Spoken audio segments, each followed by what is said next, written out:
Pourquoi tu vis plus dans ton imagination que dans la réalité? Et si ton endroit préféré était dans ta tête? Certaines personnes passent plus de temps à vivre dans leur imagination que dans leur propre réalité. On appelle parfois cela la rêverie compulsive. Ce monde intérieur devient alors un refuge. Quand la réalité est trop difficile à supporter, l'imagination offre un endroit où la souffrance semble disparaître. Un endroit où tout est possible et où tout reste sous contrôle. Dans ce monde, ton cerveau peut créer une version idéale de toi-même. Une personne plus confiante, une personne qui réussit. Tu peux devenir le héros de ton propre monde.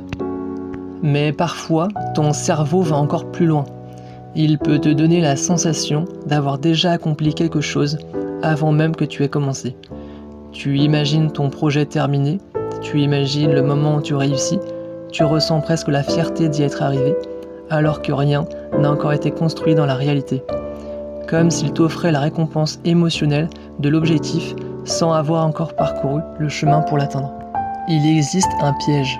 Le refuge que ton esprit a créé peut devenir l'endroit où tu t'éloignes peu à peu de ta propre vie. Parce qu'à force de vivre une réalité parfaite dans ta tête, la vraie vie peut sembler trop lente, trop imparfaite, trop éloignée de celle que ton esprit a créée.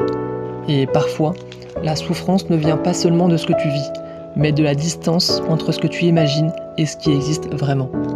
Le problème n'est pas d'avoir un monde intérieur. L'imagination peut nous aider à rêver, créer, avancer. Le problème arrive quand elle devient un endroit où l'on préfère vivre plutôt qu'une source d'inspiration pour construire sa vie.